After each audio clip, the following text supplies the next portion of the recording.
there are good people who are Christian, Jew, Muslim, whatever faith that they try to do good in the world. And if you're a good person and, it helps you in a sense of community or connection, there's nothing wrong with that. I'm not here to attack somebody's religion, belief, or faith. I'm here to provide information for people seeking truth and wanting to know where to find truth and hopefully help them come to a place that they can experience healing and freedom in themselves from high control religion. Hey everyone, and welcome to another episode of Safer Ground. Today we have Jeremiah joining us. Jeremiah is an independent investigative journalist, former pastor, academic researcher, and rogue scholar. He hosts the popular Pulling the Thread podcast, Unraveling the Deeper Story, which I've enjoyed for quite some time. It's a real pleasure to have him on here today, so welcome, Jeremiah. Yeah, thank you for having me on the podcast. It's good to be here. Nice, absolutely. It's great to have you on. So let's just get started.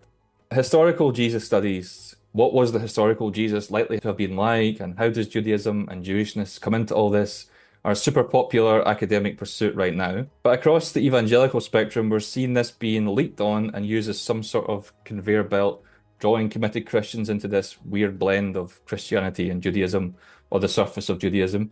The result is this confusion around Jewish-affinity Christians who identify as what they call Jewish or Messianic Jewish, despite having no authentic connection to Judaism or the living, breathing, innocent Jewish people. As someone who has looked deeply into this, it's great to have you here to speak about it, but especially someone who's got real inside knowledge.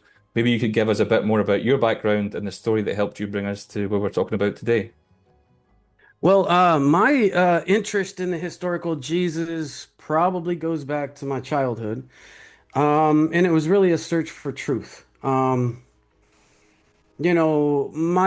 background was a little bit different. Growing up in a home that came from mixed heritage, of course, we have the genetic seeds in our family tree that there's some Jewishness. When I was young, when I was 4 years old, my mom converted to Jehovah's Witnesses. Growing up in a cult that was a high control religion that tried to control what you think, what you feel, tell you what the truth is, try to condition you to believe things that are not true as the truth, definitely colored everything that I experienced after. Wanting to know the truth from when I was 8 years old really was the beginning of it. Got deeper when I was 12, and when I turned 18, I decided to leave because I was an adult and I could make those choices. And I had come to believe that it was a man-made, fabricated religion that was used to manipulate, control, and influence people. And I authentically tried to experience Christianity. So much so, I got involved in evangelical and charismatic world during the late 80s at the height of the revival movement, where they were seeing the restoration of apostles and prophets, and they were really speaking about the tabernacle and festivals as a typology for the power of God made manifest in your life. And it was all this, the church has got things wrong. Pagan Christianity was a book that was out at the time, and it was really looking at a lot of the influences of secular society, this deconstructionism that was going on in the church, that people wanting an authentic faith. We were unhappy with the Leave It to Beaver moral majority Christianity that feeds into this patriarchal society that has left a lot of people uncomfortable and wanting change and difference. And, people seeing the psychological effects of this, oppressive moral majority that dictates to others how they should live their lives leaves people very frustrated. And so we've constantly went through these cycles of frustration, upheaval, trying to get away from this high control society, high control religions, and trying to get into a personal freedom. In the 60s and 70s, we really dealt with a lot of it was the hippie movement and psychedelics and drugs and free expression of, sexuality and trying to define and figure out who you were as an individual. It was kind of out of that melee that the Messianic movement and the Jesus movement came out of. And I know I'm kind of weaving around, but there's a lot of ideas kind of in my head about where I came from, where Messianic Judaism came from, and I kind of my faith experience kind of came up in that container that here in America, Jewish roots was taking a hold within the evangelical charismatic Pentecostal world as a foil for revival. These messages, we're talking about the festivals. This is where God came down the mountain at Shavuot, and He's going to come manifest today in my sermon. And when you come, bring your offering and lay at the altar, and then God is going to touch you, and you're going to have a magnificent experience. So that's really where, the revivalism. It was saying, look, there's a problem in the church, and we see that, and this is a way to keep you from leaving. We wanna reel you in. We want to give you a fantastical story. We want to make it seem like, you know, the burning bush is happening right now, and you can touch it. So the revivalism, the evangelicalism that saw its roots in the 60s and 70s. In 1980s, there was the Toronto revival, and then in the early 1990s, there was the Pensacola outpouring. And I'm going here, I'm going to go back, but the roots of that revival was this teaching by Dick Rubin. And he was talking about the tabernacle, the priesthood, the festivals, and they were teaching Gentile Christians that this is a way to pull down the glory of God. So there's a bunch of different movements. They're not all together, but they touch each other. Because and I say this because as we go back and we look at, I would say the late 60s and early 70s, when Gannon, one of the founders of what was the Hebrew Christian Alliance of America, that in the early 70s became the Messianic Jewish Alliance of America. Raymond Gannon, who's an Assemblies of God minister, who I went to Southwestern Assemblies of God Bible College. I was a Pentecostal Assemblies of God youth pastor, young adult pastor, missionary. I was heavily involved in this. I believed in it, spoke in tongues, the whole thing. I went from Jehovah's Witness to this. And within it, there was always, within the Pentecostal evangelical world, there was always this affinity for Hebrew, the Jewish roots, this connection to the power of the tabernacle. Like it's a, mystical thing that anybody can tap into. Raymond Gannon, him and Phil Goebel really are the guys who kind of started the Messianic Jewish Alliance of America. The transition from the Hebrew Christian Alliance of America was to make it more distinctly Jewish. These are Gentiles who don't have a problem eating pork and don't have a problem with the cheeseburger. Yet they want to use, talit with the, tzitzits on it, which signifies taking the 613 commandments. And they want to use something that says we should keep the 613 commandments as a foil to convert people, not something that they should keep the 613 commandments. And a lot of times those tzitzits, as you would know, are, they're 13 of them representing the 13, principles of faith from Maimonides. So the tzitzits, as we have them, represent keeping the commandments. They're encouraging Gentiles to wear a garment that says, I'm going to keep the 613 as applicable when they're applicable. And I'm going to follow the 13 principles of Jewish faith, but I'm going to use it to convert people to a different religion. That in and of itself is dishonest. And so it starts with a dishonesty that is in Paul's writing. I become all things to all people. And so deception is okay in the light of cultural evangelism. So they approach it from, it's okay that I'm a Gentile. I eat pork. I don't mind mixing milk and meat. And I don't observe these commandments that I'm telling you in sermon bring the power of God into your life. I don't live them in the way that the text says I should live them, but I'm telling you, you should use this as a foil to convert Jews, and it's a way to access the power of God. So there's a conflict in the message. You can get the power of God from Jewish roots. and we become all things to all people. So I can pretend as a Gentile who's not come to understand Judaism and converted to Judaism, I can dress as a Jew to convert a Jew because Paul became all things to all people.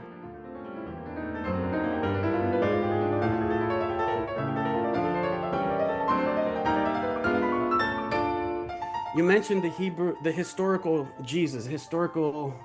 Jesus studies, and people who want to get away from institutional religion back to an authentic faith. The biggest stumbling block is Paul. The historical Jesus, and I say this is something very unique to me, is that the Ebionite Jesus is the historical Jesus. And if you want to connect to the historical Jesus, it's a Judaism within Judaism that doesn't see Jesus the Jew as anything more than a Jewish man who might have wanted to be a prophet, wanted to be king, and was cut off. If you understand it within that framework, you understand the things that came later were invented. The earliest texts don't have a virgin birth. The earliest texts don't have an ascension. So these later theological things that were added, making the Christian Jesus as it came to be on Jewish, aren't part of the original thing. So I bring that up in the context of later we'll probably discuss this, that Messianic Jews misunderstand the Hebrew roots and what it would mean if you want to get back to that. And we can get to solutions in that later, but I want to talk about how we got to where we are. In it, based in the studies of James Tabor and Robert Eisenman and others, we know that the earliest Jesus movement was more connected to the Essenes and the Qumran community, and it was a very Hasidic, mystical Jewish experience. And Jesus was nothing more than a man saying the temple sacrifice was impure, and we must purify that temple sacrifice. And until we do, Mashiach cannot come. The anointed king who would establish peace on earth, rebuild the kingdom of David, and bring about this into the secular Hellenistic world that they lived in.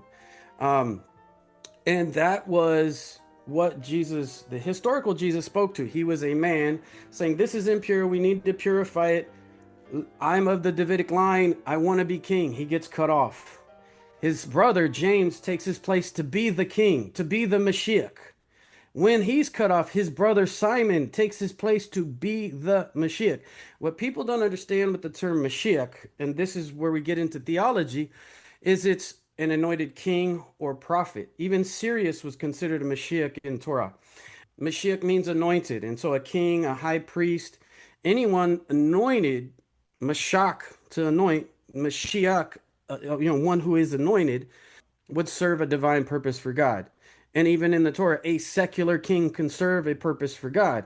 And so you don't understand there's messiahs.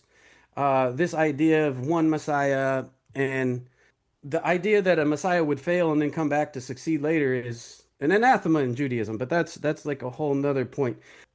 No, that was absolutely fantastic. Honestly, it's the way, even the way you're describing the sheer energy of it, and all the experience you have is just phenomenal. I mean, it sounded like it was really going somewhere, like it's all going somewhere, and bringing the Judaism of Jesus or the Jewish Jesus into the focus was supposed to be this trajectory where everything's coming together. But it seems to have created so many more problems, ironically, because that claim that everything's come cleanly from Judaism maybe isn't quite so clean. And Yeah. it's really put the microscope on it. And we've seen so many things, like you said, like suddenly it went from let's convert the Jews to we are the Jews, which is Yeah. extremely confusing, but it seems to be happening a lot now, right?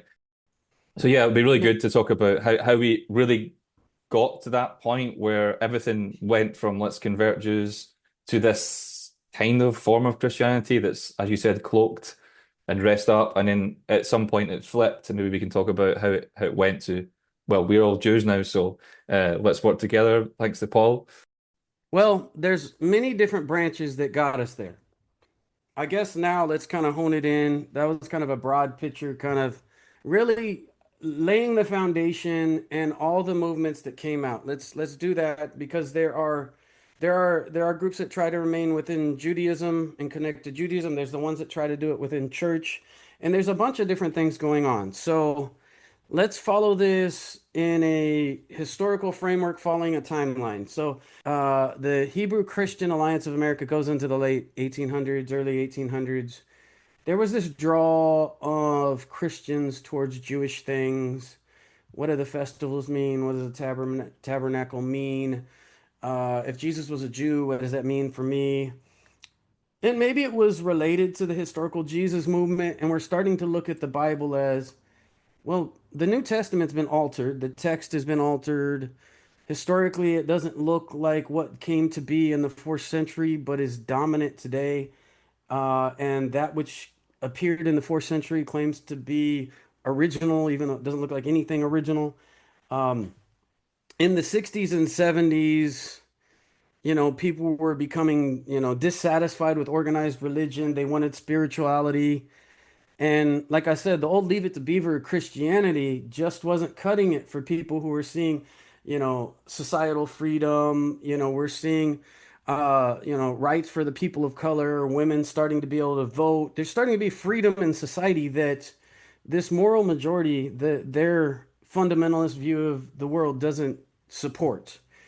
So in this society that there's a unraveling of this old world puritanic view of religion and Christianity, how do we find deeper meaning?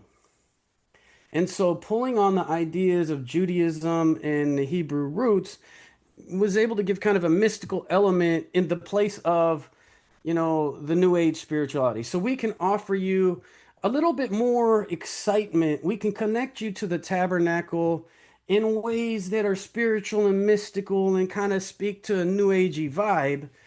But at the same time, the people who pioneer this are part of evangelical organizations like Raymond Gannon, who was an Assemblies of God pastor, and Phil Goebel and others who started Messianic Jewish Hebrew, they called them the Hebrew Christian Alliance of America.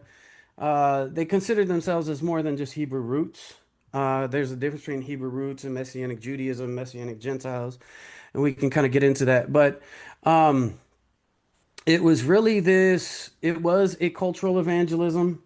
It's just like when they would go into the jungles, the Amazonian jungles, and they would run into aboriginals and they would try to find out about their deities, and then they would essentially start trying to speak about Jesus in the terms of the Aboriginal deities, syncretism kind of thing. So they would start taking on the clothes and the dress of Jewish things in order to convert them or to convert Jews. And it was Gentiles more than people of Jewish persuasion doing this. And so that's 60s and 70s. What came out of that were two different things. One was Jews for Jesus, which is a Southern Baptist thing where they really were against anybody practicing a form of Judaism. Jews for Jesus, they don't have synagogues because their whole goal is to convert people to Christianity. They would do Passover setters that were evangelical in message, but they didn't support a congregational movement.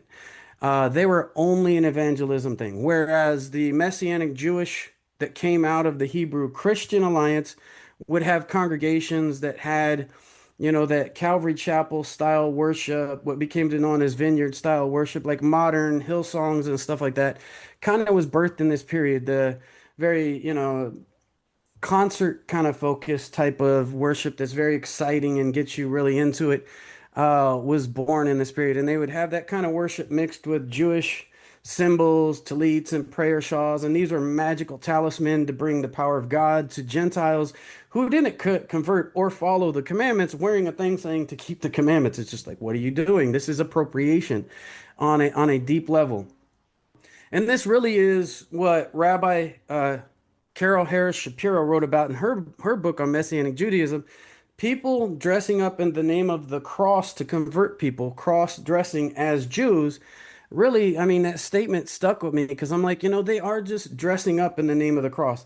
And I know firsthand because I've studied, I was studying at the King's Seminary under Raymond Gannon, one of these founders, at the Jewish Voice Ministry, where it was being held in Phoenix, Arizona.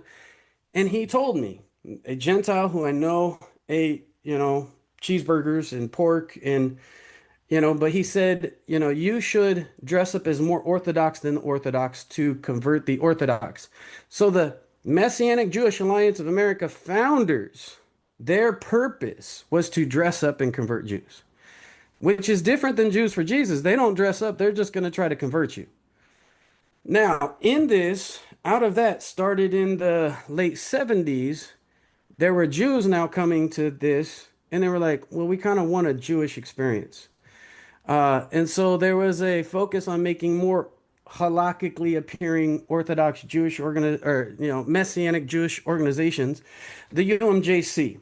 And they would start, having a Torah read in Hebrew, doing traditional liturgical prayers, but still bringing all kind of Pauline things in and New Testament scriptures and worshiping Jesus, which is an anathema.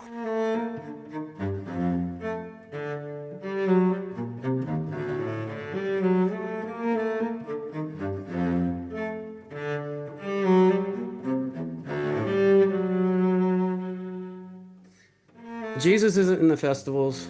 Sorry. All of these are not a typology for Jesus. There's this misappropriation and this trying to put a lot of New Testament stuff back in the Torah. When we go into the language of Hebrew and the verses they try to use, stringing together through their eisegesis and stuff to say Jesus is the Messiah, well, he fails all the prophecies that a Messiah was supposed to do. He didn't establish the kingdom of David, didn't purify the temple in Jerusalem. He didn't bring world peace. He failed at his mission of Messiah. And it was retconning it later to say that he did and come up with this whole new scheme. And, even the Roman process of apotheosis, that if a great man died, it was an honor to make him a god. That whole process was done in Rome, not in the home of the original movement. And so theologically, when you're looking at the 60s and we're moving into the 70s, now you start to see these Messianic Jewish congregations where people who are culturally Jewish, it's important to distinguish between culturally Jewish and like Jewish. I grew up in a home that we did Passover and Hanukkah, and we had tallits and kippahs. But you don't know what those mean, and you don't follow them according to halakha. They were secular Jews who were converted under the Hebrew Christian Alliance of America and Jews for Jesus, and then the Messianic Jewish Alliance of America. And they wanted to feel more authentically Jewish while maintaining things that made them not Jewish, to be, no finer of a point. Because the salvation message was different. How do we get from in the beginning, God created us, he said we're good. I mean, even in the story of original sin, it kind of contradicts their story because it tells you the greatest thing that Christian theology misses. When he's speaking to, Cain, he says, do you not know you have power to rule over sin? And in that is the destruction of the Christian view that you're born in sin. Because we all have the ability to choose between good and evil. And that's one of the fundamental theological points that makes Christianity not Jewish is when I'm telling you, you were born in sin. You do not have power outside of accepting a fictional sacrifice for your sins, it didn't exist in Torah. A human never replaced another human. To each was to live and die for their own sins. There was no sacrificial atonement. Wasn't even understand that. And even in the Psalms, it says, if you do what's right, will you not be forgiven? You should not need a sacrifice if you do what's right. If you do what's right, you don't have to repent. That's one point. We have the power to choose between good and evil. Christianity goes back and says you're born in sin. There's this fiery place of torment, and you need fire insurance. And so you need to accept the sacrifice, which isn't supported by the text we say it's supported by, but you need the sacrifice to appease a God who created you, but now says you're not good enough, but you need him. It's convoluted. It took a long time to get there, and there's a lot of leaps that make that the thing, even though it's an accepted thing.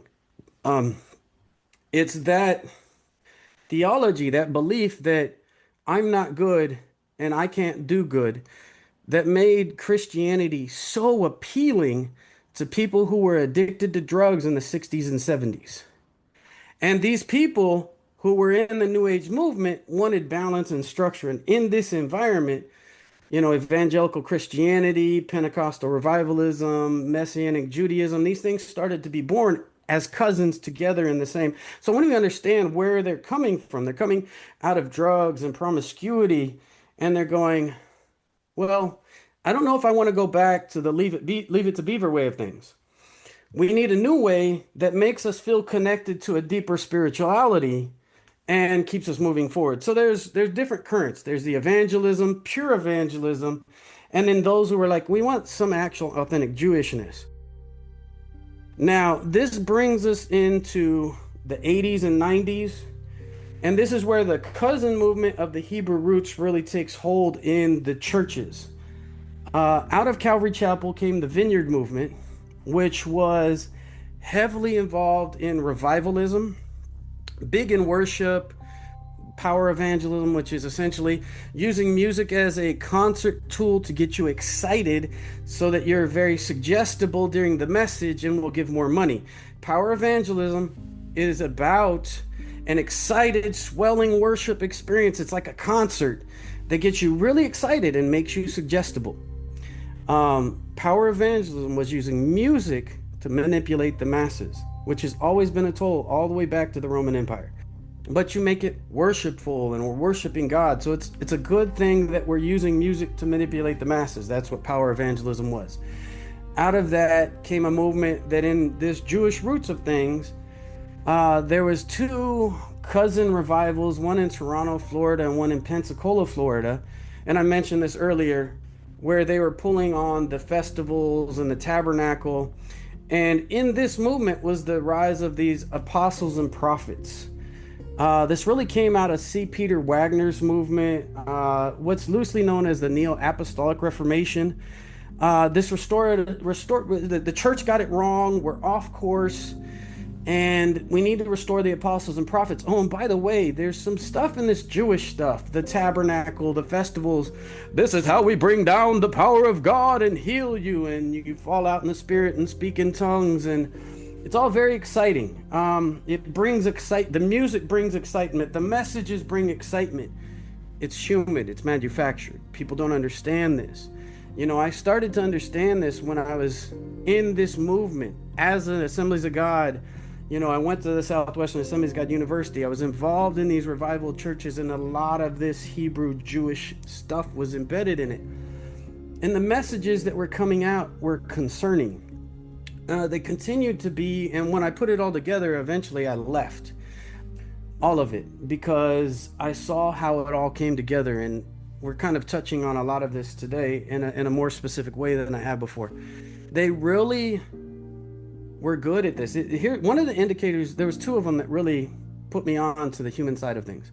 One is during a revival training thing, about how to lay hands on people and they fall out and slain in the spirit. There's Benny Hinn, was it Rodney Howard Brown, Christian Harfouche, a lot of these guys who were going around, putting their hands on everybody and they fall out. They said two things that stuck out to me. One, that we should set the AC to 72 degrees. What? We do what? You set the air conditioning 72 because it conduces the filling of the Holy Spirit. And when they fill in that sensitive phase, along with the music, it makes them feel like God is touching them. What? Hold the phone. So I'm paying attention to the humans talking about how to manipulate people. And I'm going, wait, what? And then, they were talking about, the process of laying on of hands and the suggestion and people falling out. And I was just like, so air conditioning people to fall out when you touch them. Hold the phone. What's happening here? I want something more authentic. And at the time, they were talking about the festivals, the tabernacle, and these things. So where do I go? I go to Messianic Judaism. It's kind of like Judaism. They're doing it more, and I want to touch the holy, right? So as I'm going in this process of I want the original, the church has been lying, textual criticism, the historical critical method. This is a human book. It's not very godly. maybe there's some stories from people, but they're embellished, they're mythological, they're legendary. The real people are a little bit lost, but we've got this very fantastical tale that we want to tell. I went into the Messianic Jewish movement, as a bunch of other people at the time were, what you could call season 1, season 2, and season 3 of my podcast. The first one's Historical Jesus. Second one is a lot of me and other pastors coming to from Messianic Judaism into Judaism. And the last one's really the Historical Jesus. What I'm working on right now is the Ebionite Jesus. But the thing is that, me and a bunch of other Messianic pastors, leaders, in the process of being fully informed, as they said, spirit-filled, Pentecostal, charismatic, Messianics, came to the truth and ended up following, for no better way, following Jesus out of Christianity. In the process, like for me and others were kind of at this time going, well, let's go from Christianity, Hebrew roots influenced Christianity, into Messianic Judaism. And this will kind of get into the Messianic Gentiles, why a lot of times Messianic Judaism is a stopgap to keep Messianic Gentiles from going into Judaism. And I experienced this. You're trying to find authentic Judaism, and they actively discourage Messianic Gentiles from converting to Judaism or contacting Jewish things in Jewish spaces. And it's more of a stopgap. And I always found it weird when I was like, I feel called to this stuff, and you're trying to tell me that Gentiles shouldn't convert to Judaism. And it was really a stopgap method. I was going through Bible college, and I had went from the Southwestern Assemblies of God University to get involved with the King Seminary, into the Messianic Jewish world. This is when I was, mentoring with Raymond Gannon and really getting the theological underpinnings of it. That, when we look at it, it was still an evangelical tool meant to convert people, that included cross-dressing in the name of Jesus to convert people under the sign of the cross, and, not authentic Judaism. It was me transitioning into there, seeing it for what it was, and that it really was an evangelism tool. And even in the best Messianic Jewish congregations in the UMJC that wanted to be authentically Jewish, there's still a stopgap keeping people from Jewishness that want Jewishness. They're disaffected with the church, the institutional religion, and they get into these different groups, whether it's the evangelism focused ones, or the ones that want to give a Jewish flavored Christianity, or the ones that just want to convert, and then they follow down into these cults and stuff. And I want to talk about something that was problematic really at the end for me, that was very disturbing. And so in this, the Neo-Apostolic Reformation, the intercessory prayer movement, where really a lot of our culture war stuff comes from, this is evil and we pray against it, and the restoration of apostles and prophets, because I was heavily involved in the revivalism, the intercessory prayer, the Messianic, I know how they're all connected. The International Houses of Prayer under Mike Bickle, the call from Lou Engle, there was this where it was an Israel mandate, that they wanted to support Messianic movement in Israel. And it also touches on why Christian Zionism is kind of harmful to Jewish people, because for them, they see it as eschatological, related to the rapture, and we want there to be a war between Islam and Christianity so our Messiah can come, which means 2/3 of the Jewish people are going to be murdered and the other third are going to convert, which isn't good for Jewish self-identity. Christian Zionism is different than Jewish Zionism, and Zionism also has its own concerning associations in our modern culture. I would define Zionism as the indigenous rights of Jewish people to live in their homeland, and not necessarily co-sign everything the state of Israel does, but Jews have the right to live in their own land. And I mention this because the apostolic prophetic movement that was involved in the revivalism, charismatic Pentecostal revivalism, the intercessory prayer movement, specifically went to Israel to support the Messianic movement there. And they support the current war in Israel against Iran, and our Secretary of State wrote a book about the American Crusade. These ideas of the apostles and prophets about the end time prophecy and the Messiah, these people support pushing Israel to a place that they go to war in a way that brings about this world war. I left the movement early in the 2000s because I knew the prophets were saying, and I knew it was a man-made thing. I just want to be clear about this. They were speaking in the early 2000s, before 2010, that the president in 2025 and 2026 would be the final president when Messiah comes by 2028. I want to state this in no unclear terms. These people that were involved in the Messianic movement and these restored apostles and prophets and intercessory prayer, all this cultural war stuff that really got us where we are today. I knew this stuff was coming not because of God, because men were trying to make it happen. In this group of C. Peter Wagner, there's this idea of the Seven Mountains Mandate, dominionism, and within this apostolic prophetic movement was really this call to take over the governments and bring about the Messiah, the Messianic age. And we are living in their world right now, in no emphatic terms. This has been pre-planned, and it's been a 50-year project. And there's a lot of different intellectual antecedents that came into this. They are all different movements, and they all serve different purposes. The revival movement really touched on the name it, claim it, blab it, grab it kind of, speak it, get the wealth, health, and wealth. The Benny Hinns and all these people with their big, they have jets and multiple mansions. And I knew that within this movement, they were declaring things to be and setting up the world for the world that we live in right now. And I know I kind of went off the deep end, but when we come back to it, you look at the intellectual problems that led to the Hebrew roots movement, Messianic Judaism, and a lot of things. It was people trying to get away from institutional religion. They want a deeper sense of spirituality. They don't want to reject the idea of a God, but they want something more than what was before. And that's been hijacked by people who have an agenda, this moral majority agenda. I know we need to probably bring it back to the Messianic Jewish movement as it is specifically. I just see a lot of the things that have been going on in this movement. If we look at how it's manifested in the world today, it's not a holy movement. It's been a man-made movement to bring about the things they wanted to.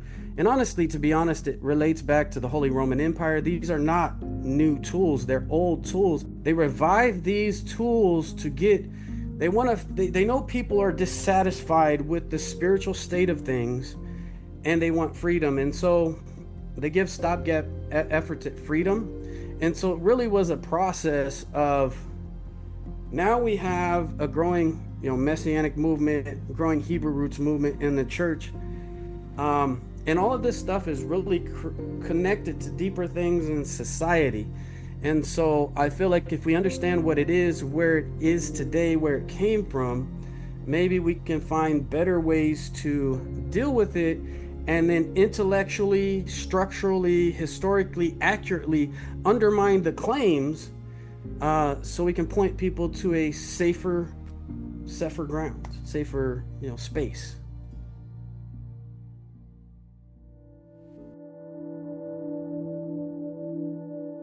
Yeah, wow, that was absolutely phenomenal. Thank you so much for that overview. I mean, there's so much in there, and I think the thing that you kept bringing up was there's a dissatisfaction with people in a lot of these movements where they feel like something is missing. And do you think that, like, I think you hinted at it, that as the culture has shifted away, maybe from primarily everything's Christian society, there's a lot of heavy lifting being done by the general culture. As that shifted the foundations to more fundamentalist Christian movements, you can start to see that some of the claims are maybe wanting, they're not robust. And it created this gap for, well, we need Jewish things to go in there on some level because they're more like, Protestant movements, you're banned from ritual, it's legalism, it's a complete write-off. but maybe it's got something missing. They're like, oh, we get to do ritual now, and they get to be closer, like you said. But actually, that Judaism, when you bring it into Christianity, even though it's appropriated and bad, it's kryptonite. Like it really is explosive, and it erodes all of them. Do you think? Yeah, that's a good analogy. The kryptonite, I mean, it's twofold because the gatekeepers are trying to keep you from going full in and getting the full knowledge that would set you free from their system. Now, for me, like my biggest thing is the deconstruction of systems. Why do systems of power exist? And how do we deconstruct those? That's probably an underlying tone to everything that I do is like, this is a system of power. How do we undermine that and understand it? Like, break down its foundations to its component parts and understand how it came to be. Perhaps since there's a lot of dissatisfaction in a lot of these Christian fundamentalist models, that they have leaked on this idea that, if we start appropriating Jewish stuff, it will fix the problem they're not even aware they have. Like maybe there's some dissonance, or they're becoming aware that something's missing, and they all seem to be leaping headfirst really fast in this Yeah. direction. And it's caused, like you said, streams is a great way of putting it. There's all these streams and it's all this trajectory, but Mm. really it isn't actually going anywhere because we've had this since 1970 and it's just confusion and confusion. So maybe there's something Yeah. missing in the theology, like vulnerable, like maybe bringing it to the evangelical side, like why there's something maybe in there that's seduced by Jewish things, but it's actually eroding them. Yes. It is there, as you said, kryptonite, because it calls you back to an original thing. And if you keep scratching at that and you keep looking at history, this is where, the historical critical method, textual criticism become very important. Understanding how our text came to be and what the text is in front of you. What are the first copies of this? What is the chain of custody? Do we have original copies? Oh, we don't have copies. We have copies of copies. And of those copies, we have 200,000 to 500,000 textual variants, more variants than there are words in the Bible. Yeah, how did God inspire this again? And wait, so we're supposed to believe he inspired it, but also he kept it? But there's more errors than there are words on the page between the manuscripts.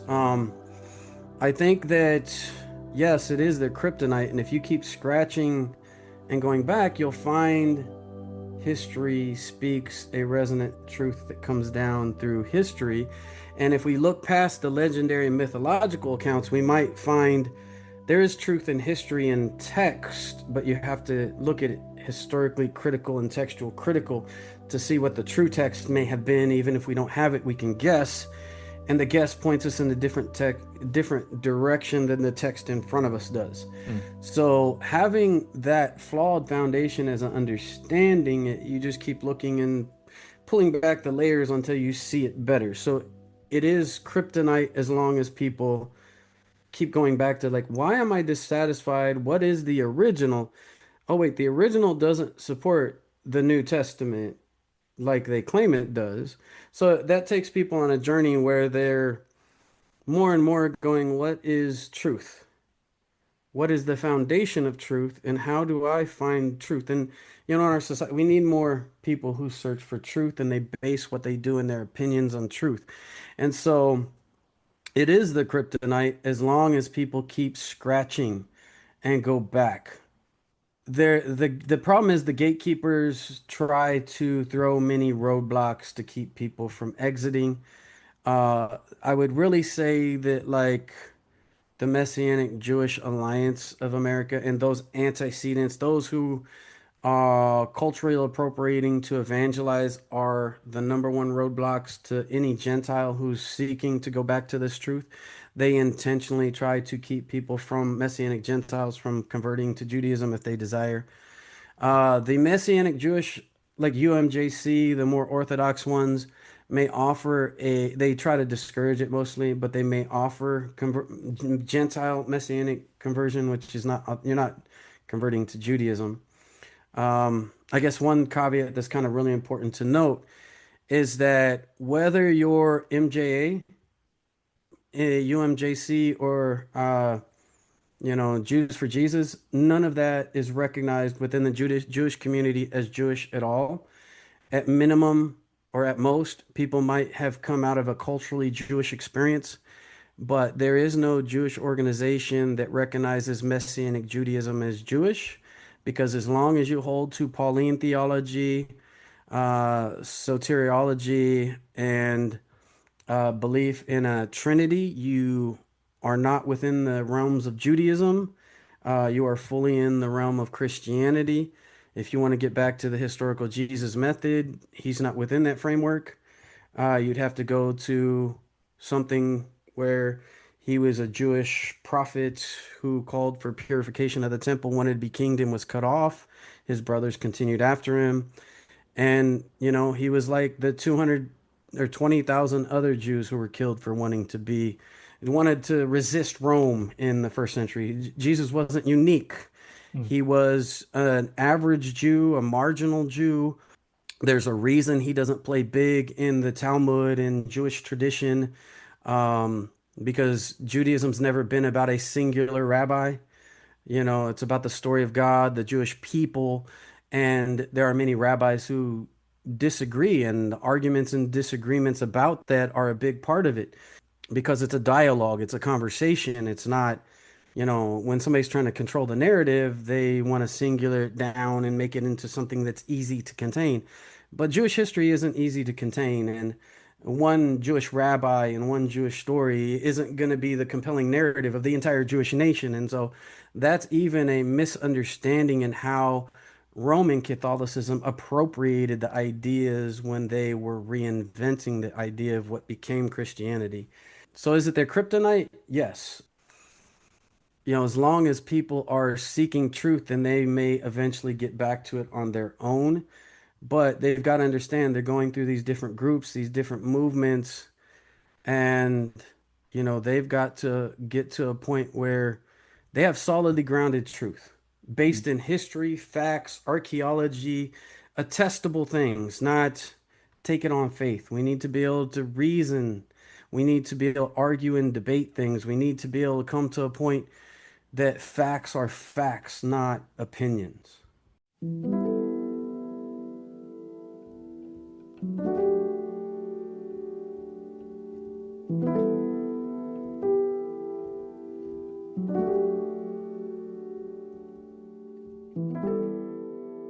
Don't you find that when someone in these really fundamentalist groups becomes a believer, a convert to Christianity, that these pillars I sort of mentioned, like you said, is the biblical inerrancy, that's just a given, right? It's just perfect from Genesis to Revelation, but they don't even know how the New Testament was compiled, like you pointed out all the variations. They're taught to just implicitly build their entire identity on these. All the Jews they're just wrong. They're just obviously blind. They don't understand, having never spoken to a Jew. It's kind of like you're really setting them up for failure. Maybe we need to encourage Christians to be brave and say, okay, so there are issues, just like every religion, there's going to be issues with text, but the sheer confidence isn't really helping people right now when they're now turning to Judaism. They are not prepared for the serious alternative view that they have to compete with. They think that Mm. Jews just don't see it. They can't even read Isaiah 53. They just don't see what Judaism even means. For them, it's a talit and a kippah, and suddenly they're Jewish, but they have no idea, and it's not good to set people up like that, I don't think. And so you made a point that really is tangential. Christianity usually starts with a statement of faith, a creed, and everything else must fit into that. We don't care what the text says, we don't care what history says. Depending on the, organization, they have 16 fundamental truths or some statement of faith that, okay, now you believe in Jesus, but you got to believe in these fundamental truths.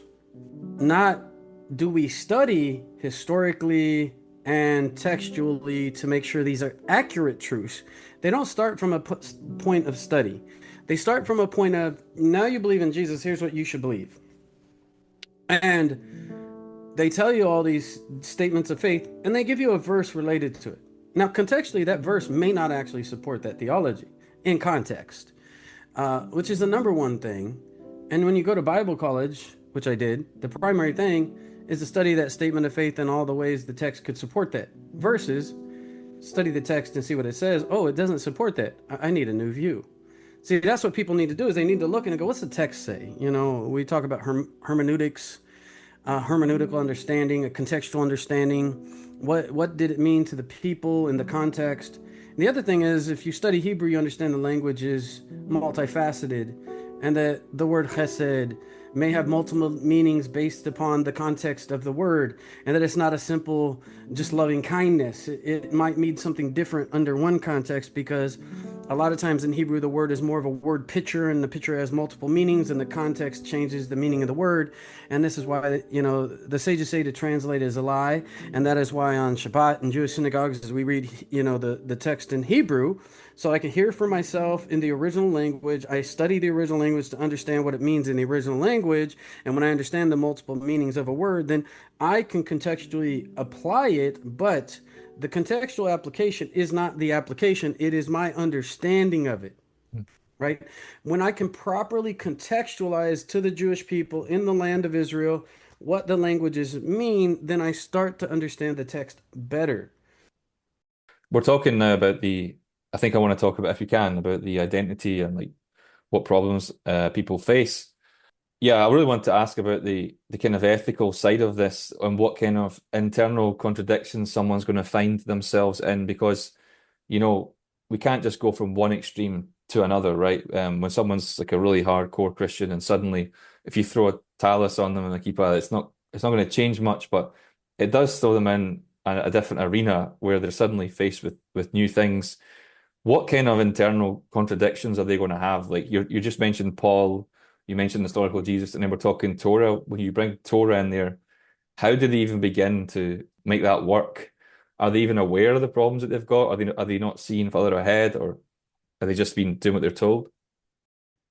Well, it's normalized. Okay, so oddly, within the prophetic intercessory prayer world of Christianity, throwing on a talit and a kippah and a shofar are magical talisman to invoke the presence of God.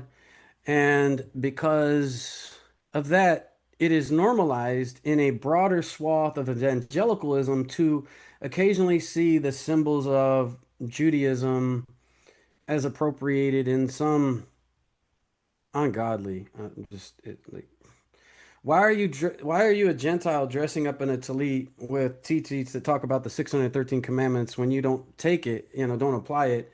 Blowing a shofar at the beginning of the national prayer, breakfast, as if that's bringing down the glory of God. It definitely it normalizes appropriation, but also a misunderstanding of what it is. It's a trope. It's a dress up. It means nothing. It takes away the intrinsical value of what it is and how it came to be. What is a talit? What are the tzitzits? Why is there a kippah? What are these things for? What was the shofar for, and why was it blown at a certain time of year? You know, these have to do with the festivals, the harvest festivals, Rosh Hashanah, Yom Kippur. These things have meaning and they lose meaning when they just become props. And so for evangelicalism, revivalism, they're props. And they still remain that way in a lot of the Messianic Jewish stuff. And it just doesn't authentically become Judaism because they don't reject Paul and Jesus as Savior God. If they can come to see the historical Jesus as a Jewish man who died and, you know, the historical, like if we're looking at the Q gospel or the sayings, that this historical Jesus probably had some decent things to say and moral teaching. You know, if you can see him in that light, then you could fall into some form of maybe Judaism, but you'd have to Christian theology, Pauline Christianity, this whole salvation God thing, like this is antithetical to anything Jewish when you understand that there's this different theology, different God. You know, people say Judaism is the religion of Jesus and Christianity is the religion about Jesus. But the question is Christianity really the religion about Jesus or it's the stories made up about Jesus? Because I feel like that's a fallacy. Because if it was a religion about Jesus, historically accurate, it would be Jewish. We say in the first century the followers of Jesus, they even refer to it as some form of Messianic Judaism, not in the form that we understand today, because there's no Paul, there's no God, there's no salvation. It's just a guy who wanted to be king, because that's all it really meant at the time, and got cut off. He was a failed Messiah. It doesn't mean that he doesn't have intrinsic value, because his message does. Is there good that comes out of it? Brass tacks, how to bring it to like where the dichotomy between what was and what is. When you have Christians who are connecting to this Jewish Jesus, and I'm defining it a specific way because historically I would define it the way that I'm defining it historically. And so I feel like people are being called back to that. Now, in the process, they're getting caught up in movements that try to keep them from going full into the historical Jesus, into the Jewish studies and stuff like that. And the kryptonite is they're being kept in organizations that create a dichotomy between the mind and the soul and do create cognitive dissonance. So this kind of goes into your question. They are being kept in a place that acknowledges there's problems with what exists within Christianity and Messianic Judaism, offers some form of a salve or band-aid, but doesn't take it off and allow freedom and healing. If you keep your finger in a wound and tell me this is the solution, my wound isn't able to heal because I need to take the finger out, let the flesh heal itself. In ways they're trying to stopgap people leaving their faith for a different faith or just leaving it altogether. The big dichotomies that I see for people who are, I would speak to the people drawn towards the historical Jesus, to a pre-Christian understanding of Jesus as a Jew. Even if you want to talk into the reacquisition within some reformed Jew circles, wanting to make Jesus a Jewish person within Jewish context that we can talk about in popular society, what they call the reclamation of Jesus a Jew. I mean, it all kind of falls short in that it continues to uphold the theology and text and standards that come after the fourth century and after. Until we reject that completely as a foundation, you'll never get back to what was historical. As long as you post date everything from Rome taking over this thing and using governmental power to suppress and destroy everything else, not just the Nicene Council, but the Theodosian codes and everything that came after to rewrite history. And I'm always left with two very important dates when it comes to understanding why we don't have original text. 70 AD with the destruction of the temple, or 70 Common Era, everything in Jerusalem was destroyed. And again, the Bar Kokhba revolt in 133, well, 130 to 134, there are two periods in which all the text and everything would have been destroyed and burned. So we don't have an accurate reflection of that period. And so we're piecing it together. And unfortunately, when we come to the New Testament, Marcion is our first recorded version of epistles and gospels. Everything else is theory. And this matters when it comes to people wanting to talk about what Christianity is. We don't have text until the second century after 133 by Marcion. His Apostolicon is the first written gospel and epistles. Doesn't mean there wasn't something that existed in some form, but the first archaeological evidence that we have is Marcion. And to follow it, we have the proto-Orthodox redactions of his text. So apparently Marcion found his text, Paul's letters. Important caveat. Um, in the first century, the Jewish Christians, Ebionites, Nazarenes, the Gnostics, they all saw Paul as a heretic and rejected him. He was not popular. He was not famous. His message was not important to Christianity in the first century. He doesn't become important until Marcion finds his text. Whether it was found or invented is a question for the scholars. It isn't till after him that we see the proto-Orthodox response, which are redactions of his text to fix errors they disagreed with. But we see an original text and an altered text, but we do not see an original text before his. And then we start to see the early development of what becomes the Gospels and epistles, and we don't see our first full what would be known as the New Testament until the fourth century, Codex Vaticanus and Codex Sinaiticus. And both of those, interestingly enough, despite being post-Nicene, Mark doesn't have a virgin birth and doesn't have the long version of Mark, the long version of the post-resurrection. So they hadn't altered the text yet to really support the virgin birth or resurrection narratives, though the Nicene Council declared it to be true. So the problem is the text at the time doesn't fully support the theology of the council. So between the fourth century and the eighth century, a lot of pericopes, various stories and theology found their way into the text to support and post dates things that came later. I point this out to just say that there is this in itself is where a lot of the cognitive dissonance comes from. There's theologies invented to tell a story and a narrative not germane to the original thing. And when you point back to the original thing, it creates a different picture. And so when we don't get to the right foundation, we can't find mental freedom or mental clarity for anybody, whether Christian, Jewish, anybody looking at this period of time. If you don't go back to the physical evidence, because look, there's good theories, whether it's in the historical Jesus camp or any other camp, where they're looking at the text to understand it. There's good theories about this text seems to have predated when we found it. It seems to have a antecedent that's in the past somewhere. That's all good and great.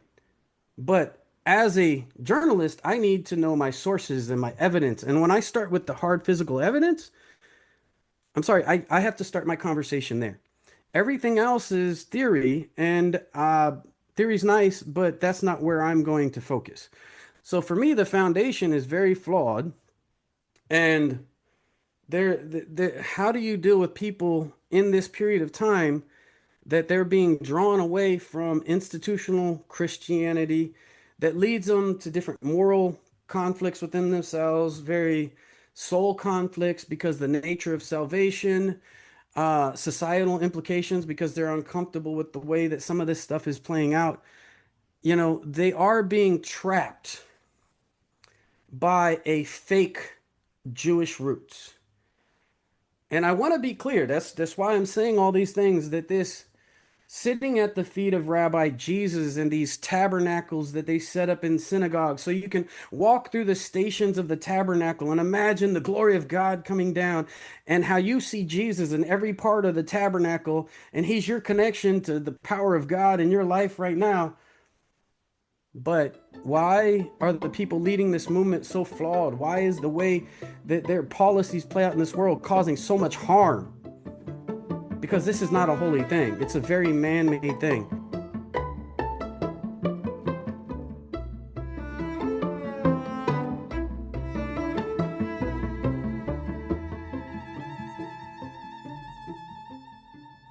So to get to the absolute core of this, given the amazing background you've given, how we got here, I think it's worth just being really explicit and saying that trying to say the New Testament is advocating for Torah observance is to take on the entire of the whole scholarly world. To ignore 2,000 years of history is to ignore all thought, and it's really just, like you said, it's a trap. It is a trap, and it's to delay the ultimate. You almost said it was like a pausing ground or a staging ground. It's to delay the ultimate issue that if you really want to be Jewish, you actually have to start seriously engaging with the difficulties here and the differences. To try and blend them is going to achieve absolutely nothing. And it really is grotesque to Jews, not because it's their fault, because it is framed as in you're too legalistic or rabbinic or something. It's just that it is absolutely nothing like Judaism whatsoever. Don't you agree that it really is a complete dead end? That there's absolutely no life in that argument whatsoever, and pretty much everyone would agree with that? It's kind of a sad state of things. People wanting truth and something authentic are sold an alternative, told it's the true. People want an authentic experience. People want to know what they're being told is the truth. The reason I left the Messianic movement, the reason I left the charismatic movement, the reason I left the movement of the apostles and prophets being restored, the reason I left Christian nationalism, this whole world that we kind of fell into, this spiritual world where I don't know, people were trying to reinvent American Christianity after we dealt with moral decay, the rise of New Age spirituality, and there was just a lot of people losing a lot of people in church. They needed to create a new form of spirituality that connected people with something that they felt was greater than themselves and connected to something original. So they had to give some of it. They just can't give it all. And this is where their teaching intentionally creates cognitive dissonance. It's on purpose to give you a little hope, but bind you to the thing that keeps you back. So I don't think there is any way to save Messianic Judaism for any purpose. It needs to be defined as what it is, an evangelical arm of evangelicalism as cross-dressing to convert people, and even at its best attempts of being really Jewish, is still really Christian. And not Christian in the way that Jesus would have been, which would be a whole different thing, as I have defined here. I hope that I've given enough bones to understand where I think that would be. It does put them in a place where they can't get the food that they want to eat. It's not offering them the solutions that they want, and it leads people to be dissatisfied. And the sad thing is, the charlatans do it for money, resources to have a nice house, a nice retirement, their own personal gain. They intentionally entrap people to keep them coming back to fund their salary and their buildings. And, they don't offer them the freedom that they want. It should be, let's look at the history, let's look at the text, let's look at the facts, let's have the hard conversations, let's deal with these things. But that takes away the ability to control and influence population and people. And that's why people are frustrated with institutional religion. I'm encouraged because people continue to seek factual, historical based truth and they work their way back there. To answer a question, I don't know if there's any institutional reforms within Messianic Judaism other than it should disband and encourage people to study from Jewish sources, period. There's a statement that I always go back to that's very interesting to me.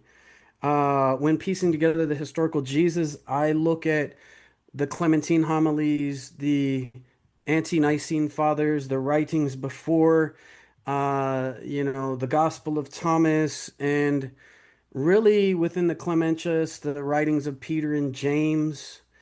Peter says this thing to James when talking about their process of converting Gentiles into Judaism, which included circumcision, mikvah, communal meal, a form of kiddush, the blessing of the wine and stuff.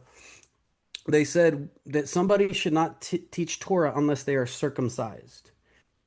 There was an understanding that, and it also very much talked about the passing of the Torah, the teachings of Moses to the 72, which very much seems like Pirkei Avot.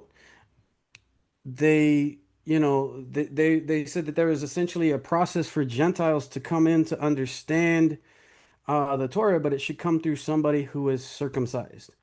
That is like a very crucial point. If somebody really wants to go back, they should follow the words of Peter to James, and they should seek out the Torah that was passed down from the way of Moses to the 72 elders as it was passed down from somebody who was circumcised. And that would mean within covenantal fidelity of the Jewish nation and Jewish people. The Torah is, the document of the historical document of the Jewish people. It may have legendary and mythological fables of people who existed, but it is the history and understanding of the Jewish nation and people and identity. And it should remain within the hands of Jewish people, not outsiders. And if people want to understand it, it should be from a native perspective. And Mm. I want to talk about what Ger Tzedek and Ger Toshav are within the Torah framework. We should think of it in the idea of immigration. You are either a natural born citizen or you're an immigrant that was naturalized. And so within Torah, a Ger Toshav was a Gentile who lived in the land, which a foreign resident. And a Ger Tzedek was a foreign who decided to take on the covenant. If somebody's in a journey that they want to find the truth, they should find a Jewish rabbi, a resident of the land, who can tell you how the land understands being Jewish, um, what the festivals were for, why a portion of the fields were left for the poor, why what the 613 commandments are, how they apply to us in each place and time. Because the 613 commandments don't always apply, they apply in specific places and time. The festivals happen in the land of Israel, the temple is in Jerusalem. There are specific things that those laws apply in a space and a time. And where I live in diaspora is different than if I was in the land of Israel. So understanding the Torah from a Ger Tzedek, a righteous Gentile, would require you from studying from a native of the land. You know, these was the process of immigration and naturalization in the Bible, which has always been a thing when there's a nation state, right? If we're going to do Jewish things, it needs to come from a Jewish lineage. So the context, the culture, the traditions all have meaning.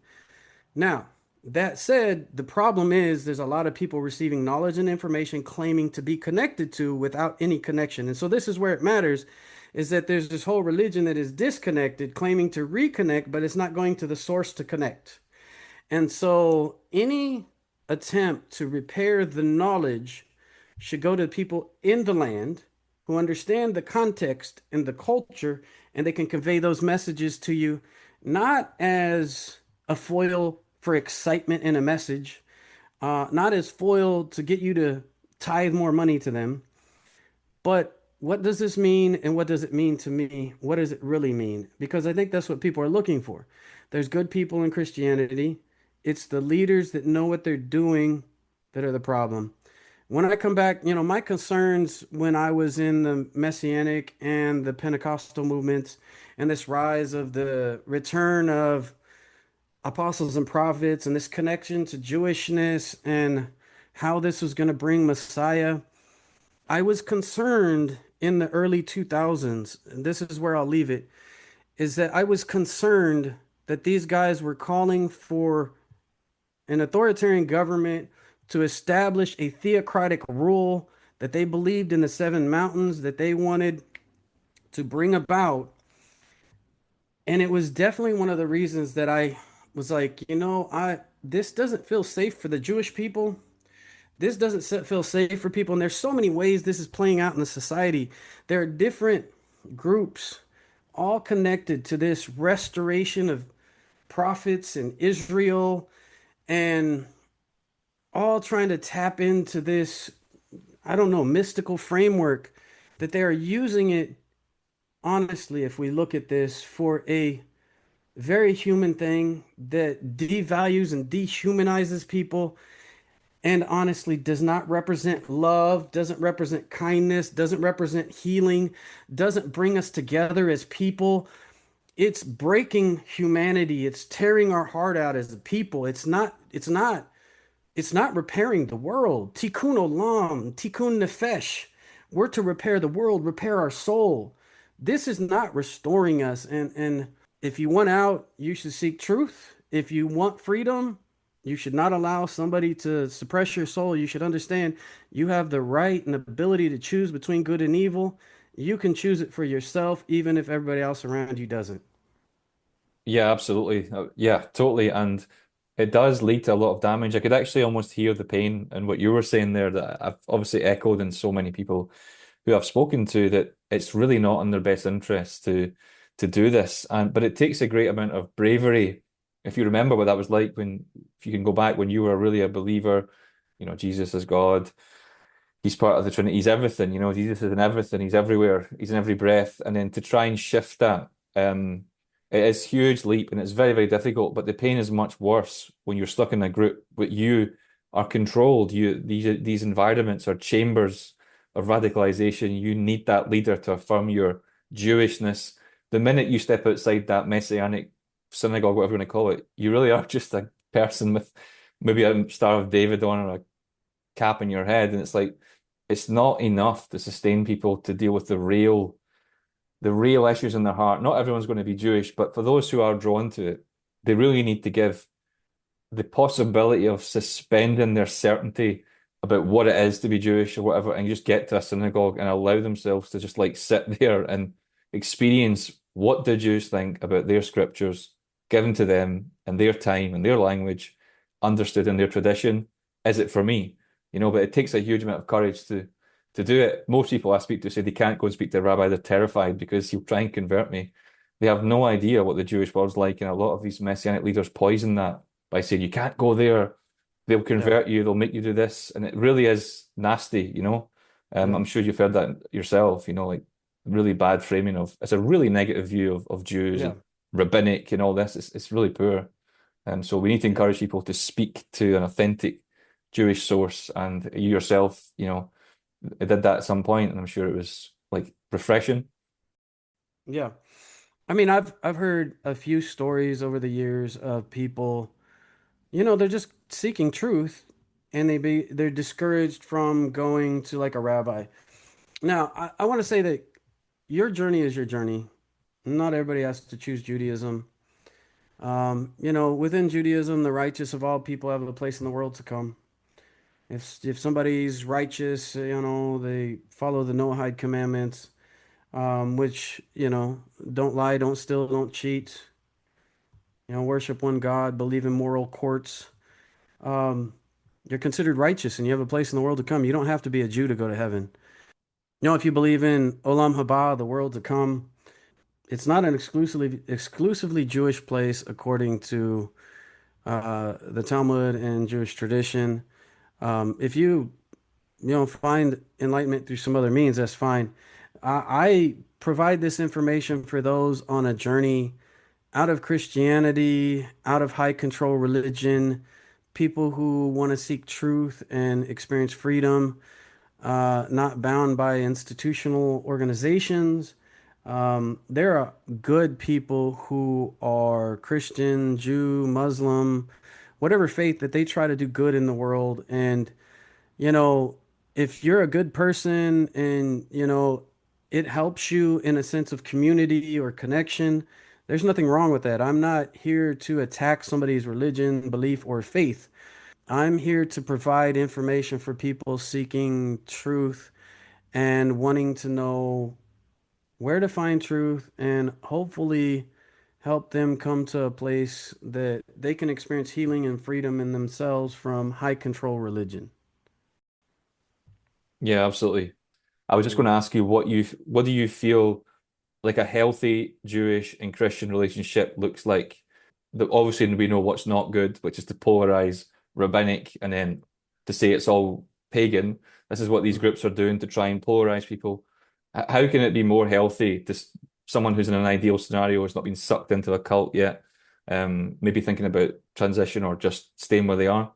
What does it look like in a community where there's Jewish and Christian? Healthy Christian and Jewish dialogue starts with two things. Nostra Aetate was a Catholic ecumenical council in the last century. And essentially, it's the Nostra Aetate. I think it's the message of our times or something like that, if I remember Latin slightly. Um, Something to that effect. But it was a modern ruling stating essentially that the Catholic Church will no longer try to convert Jews and that they have their own distinct covenant and we respect their covenant. As far as a modern organization that is reforming itself, the Catholics have taken a stance that they respect the Jewish covenant and will not evangelize the Jews. Any Christian organization, and I know more reformed Christian organizations are taking the stance that they respect the Jewish covenant and won't try to convert Jews anymore. Any Christian dialogue that seeks to be authentic to Jews in Israel should completely respect Judaism, the Jewish tradition, and try to keep that all within the Jewish tradition. And they really should eschew Christians opining and giving an opinion on what's Jewish, Jewish roots, and leave that to Jewish people. Keep the conversation about what's Jewish in the house of Judaism and Israel and Jewish people. and refer people to go there. Don't try to evangelize them, respect the differences. As a response, the Jewish community wrote Divrei Emet, the words of truth, acknowledging that Muslims and Christians and others are considered righteous Gentiles. And though we don't agree with their theology, their salvation, all these other things, we respect them as righteous Gentiles who have a place in the world to come. As descendants of Abrahamic faith, we can have that respect. So, the positive dialogue between Christian and Jews is one, to respect the differences. Christians, on one hand, should refer people to study from Jewish sources if they want to understand Judaism within the context of Judaism as the only means to learn about Judaism, and not evangelize. We respect the distinctions, and we keep them distinct. That Christian remains Christian and Jewish remains Jewish, and if people are interested about Jewish, they should go through Jewish sources.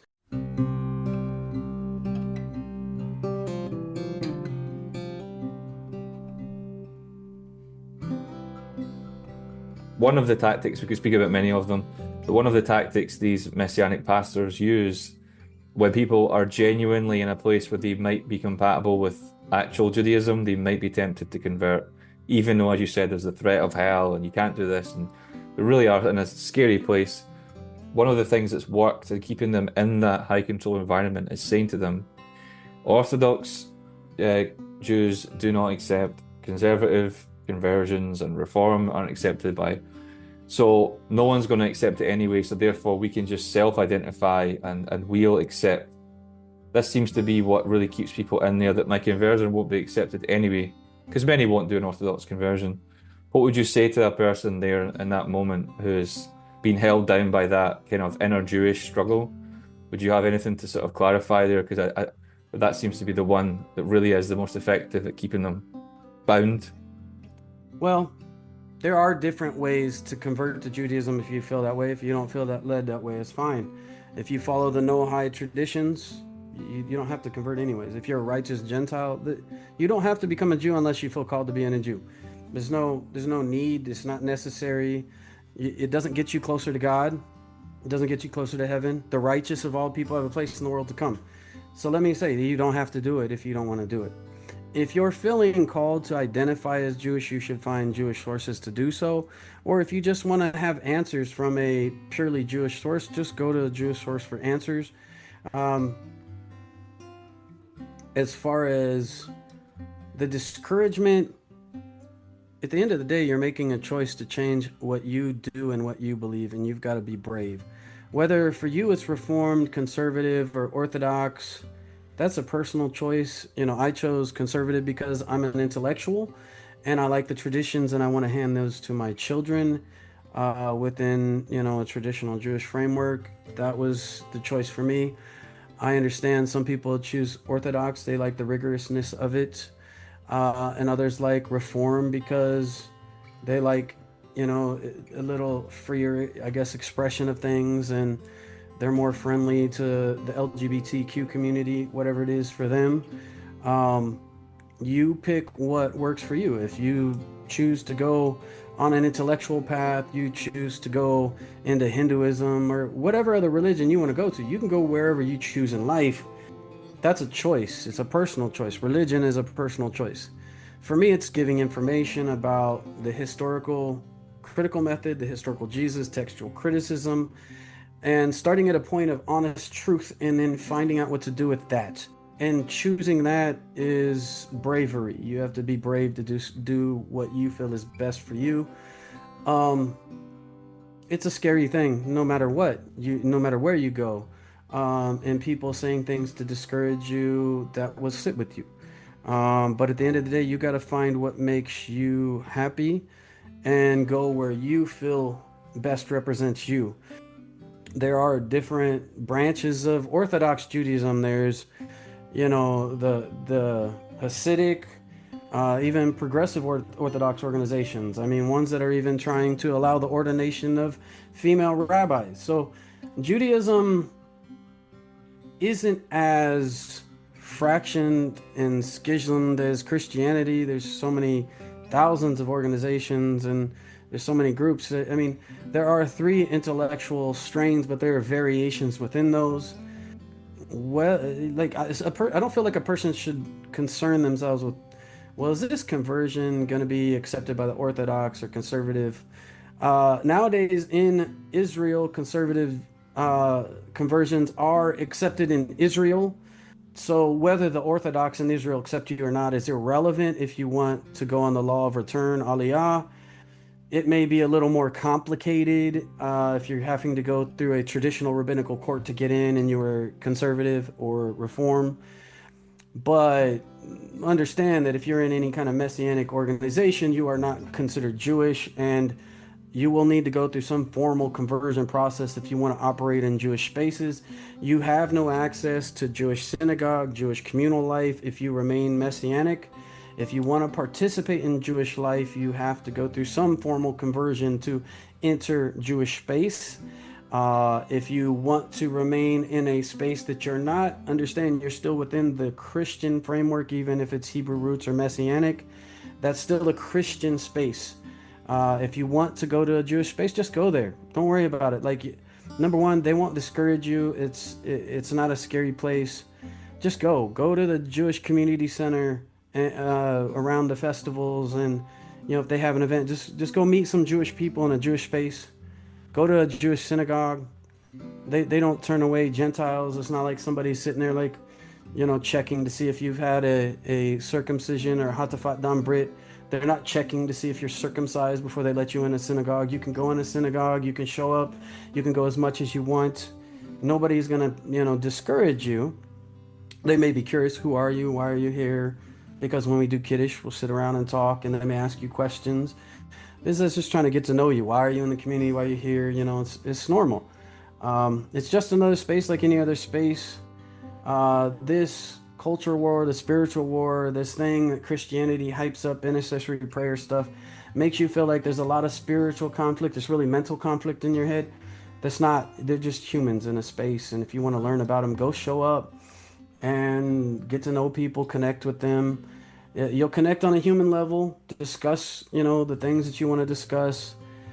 We live in a more natural world, and maybe over spiritualizing things and living in a world where you're taught that everything is spiritual warfare leads you to be afraid of the humanness of just being present with people. Find Jewish spaces to just sit with people, get to know them, and leave your preconceived ideas behind. And I want to end this on how to support Israel if you're a Christian. Please don't be a war hawk. Please don't support wars in the Middle East. If anything, support peace. But at the end of the day, mostly support Jewish self-identity in the land of Israel, and try to give less opinions on what you think that should be, especially if it's influenced by your idea of eschatology, the rapture, and end-time prophecy. If you feel like there needs to be a war for your Messiah to show up, please don't get involved in Israeli politics. Please focus on, healthcare in America or the economy in England, or focus on things that matter to you. But do us a favor. If you believe there has to be a war for your Messiah to come, do not support Israel in that way. Support Israel in supporting Jewish self-identity in the land, a right to protect themselves, but also the right to have a dialogue and conversation about what's right and wrong. Great. Thank you so much. Yeah, we've talked a lot about intentions and getting people to a better place, and that was really nice that you described how welcoming Jews are, which can be unexpected when your only reference point is the Pharisees of the New Testament, to be frank. It's really not like that in real life. But yeah, no, great.